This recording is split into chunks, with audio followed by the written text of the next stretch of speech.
Last time was not a great chapter, right? Carmen's papa fell ill to the flu. Not the regular flu, a deadly corona-style type flu, and he didn't make it. So now chapter 6 is Back to the Future. Back to the Future, around the time of the Molasses Flood.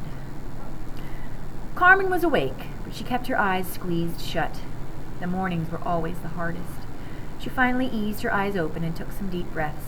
She listened for Papa's voice in her mind like she did every morning. Buongiorno, good morning. Good morning, Carmen whispered back. Hi, Carmy, a little voice chirped. Carmen looked down and 2 sleepy brown eyes peeped up at her. It was little Teresa, Tony's 3-year-old sister. Go back to sleep, Carmen said with a smile. It's still early. Teresa flashed a gap-toothed grin and closed her eyes. At the end of the bed, Tony's other little sister, Marie, was curled up under a tattered blanket. Carmen reached over and tucked her in tighter. A snore rose up from the floor. That was Tony's 6-year-old brother, Frankie. He was a skinny little bean, but he snored like a giant. He and Tony were asleep on a mattress tucked into the corner. Across the room, the curtain that hid Mr. and Mrs. Grossos' bed was already pulled open. Carmen could hear them talking in the kitchen. So, 3 girls, 2 boys, and the grown-ups, so 7 people sleeping in one bedroom? Wow. This was Carmen's home now, the Grossos' 2-room apartment. 2 rooms in the whole place, probably a bedroom and then everything else.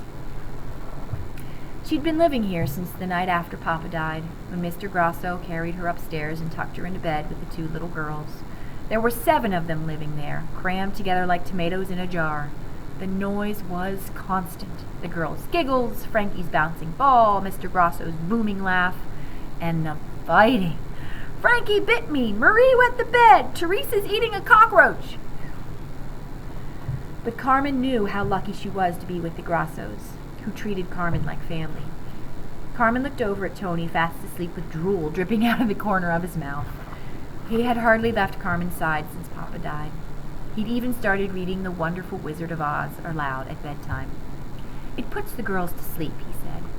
But Carmen had a feeling he was reading it for her.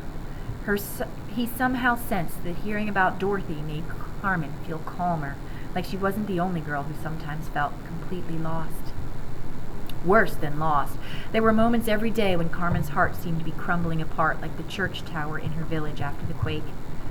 But then Tony would tell her one of his dumb jokes, or Frankie would come racing over to show her a new baseball card. The girls would climb up onto her lap, or Mrs. Grosso would ask her to stir the pot of tomato gravy.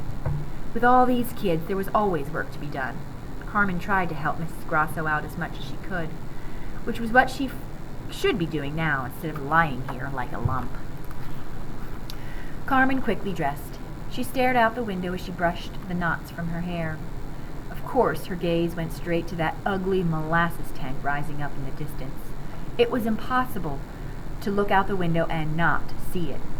And now the tank would always remind Carmen of that terrible day when Papa got sick. She remembered those strange noises she and Tony had heard, how they'd run away in fear and then fallen down laughing. It amazed Carmen to think of how carefree she'd felt on that bright September day. She'd had no idea that Papa was sick, that the Spanish flu had already sunk its fangs into Boston, that they would all soon find themselves caught in the middle of one of the deadliest disease outbreaks in history. So they were in the middle of a pandemic, just like we are. The epidemic spread through Boston and across the country and the world. Tens of millions of people had died so far. Mr. Lawrence told them it was even more deadly than Black Death, the plague that struck Europe during the time of the Knights. Here in Boston, hospitals ran out of beds. Schools and theaters and movie houses were shut down to slow the spread, but nothing helped. Wow, this is all too familiar, right? Bodies piled up in the streets. There weren't enough grave diggers to bury the hundreds dying each week. Carmen wasn't the only kid at school who'd lost a parent.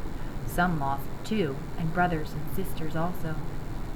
So much had changed since she and Tony stood together in the shadow of the molasses tank. But that tank hadn't changed at all. It was still huge and ugly and leaking. Carmen sat on the edge of the lumpy mattress to button up her brand new boots. The Grossos had given them to her for Christmas. Her last boots were so small her toenails had turned black. Ooh. Carmen stood up and wiggled her grateful toes. She figured she'd help Mrs. Grosso with breakfast and then head to school with Tony and Frankie. She tiptoed toward the kitchen door. She could hear Mr. and Mrs. Grosso talking over their morning cups of espresso. Carmen's a gem, Mrs. Grosso was saying. The kids adore her. You were talking about her? Carmen crept closer. She sure is, Mr. Grosso agreed. Carmen flushed and smiled a little. When are we going to tell her? Mr. Grosso said. The ship doesn't leave for another week, Mrs. Grosso answered. No need to worry her about the voyage. Carmen froze. Ship? Worry? It's such a long journey, Mr. Grosso said. It's going to be tough. Italy is very different from here. The hairs on the back of Carmen's neck stood up. I know, Mrs. Grosso said, but it's for the best. Carmen and her grandmother will be together again. Carmen stepped back. It was suddenly very hard to breathe. The room started to spin as she understood what they were saying. They were sending her back to Italy.